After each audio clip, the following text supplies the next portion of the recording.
اللہ الرحمن الرحیم اللہم صلی علی محمد وعلی آل محمد کما صلیت علی ابراہیم وعلی آل ابراہیم انک حمید مجید اللہم بارک علی محمد وعلی آل محمد کما بارکت علی ابراہیم وعلی آل ابراہیم انک حمید مجید۔ پاک وسیع ٹریولنگ ویز کی طرف سے آپ کا ہوسٹ خالد محمد بٹی حاضر خدمت ہے۔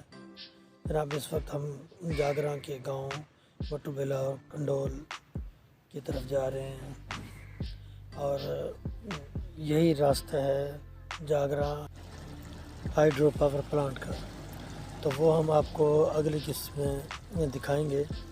فی الحال آپ قدرت کے یہ حسین مناظر دیکھیں اور انجوائے کریں۔ آپ دیکھ کر خود انصاف کریں گے کہ یہ کتنے حسین مناظر ہیں۔ آزاد کشمیر کا یہ ٹکڑا واقعی جنت نظیر ہے۔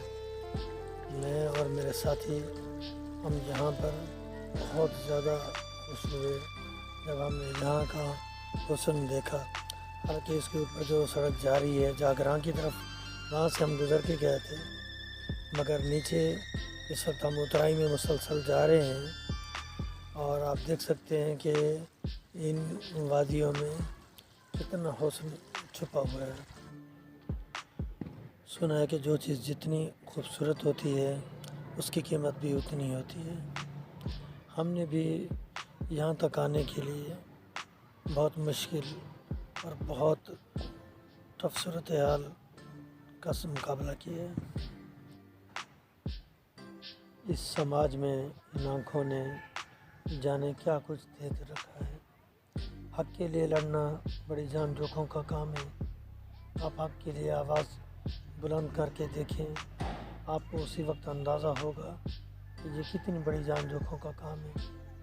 پتھر برسائے جائیں گے، دامن داغدار کیا جائے گا، سماج کی انگلیوں کا رخ پھرا جائے گا، آزادی نصفہ کا ڈھول پیٹا جائے گا، شناسائی کے چرچے ہر بام و در ہوں گے، گود سے گور تک کوسا جائے گا، آنکھیں دیکھیں گی مگر ظالم کی، کان سنیں گے مگر ظالم کے نہیں، زبان حق بولے گی مگر ظالم کے نہیں۔ اے جوان اٹھا قلم اور تلوار کی دھار کی طرح کاٹ دے اور اس گردن کو جو تنی ہوئی ہے، جس میں لچک نہیں۔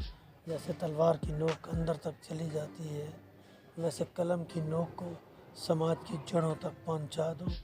ہر اس پیغام کو جو حق کا علم لے کر راہ مستقیم پر نکلتے ہیں، جن ساز و آواز میں، گفتار و کردار میں سچائی کی جھلک دکھتی ہو، سماج کے اندھیروں کو قلم کی نوک سے نکلے ہوئے سنہری حروف سے روشن کر دو۔ اس قلم سے حق کے سوا کچھ نہ نکلے۔ یہ قلم تلوار اور زبان دونوں کا کام بخوبی سر انجام دیتی ہے۔ جہاں پر زبان کو تالے لگ جائیں، بولنے پر پہرے ہوں، تو وہاں پر قلم کے ذریعے خاموش زبان سے ایک روشن باب رقم کرو جو اس بات کی غمازی کرے، ارے جوانو خواب غفلت سے نکلو، زبان کی سلامتی دانتوں کے پیچھے ہے، اگر اس کو دانتوں سے باہر رکھو گے تو سلامتی خطرے میں پڑ جائے گی۔ ٹھیک اسی طرح دین کی سلامتی علم سے نہیں بلکہ بعمل ہونے سے ہے۔ اگر علم ہے اور عمل نہیں تو سلامتی خطرے میں ہے، تا وقت یہ کہ آپ عمل نہ کریں۔ تو لہٰذا علم حاصل کرنا اور اس پر عمل کرنا دونوں از حد ضروری ہیں۔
ہے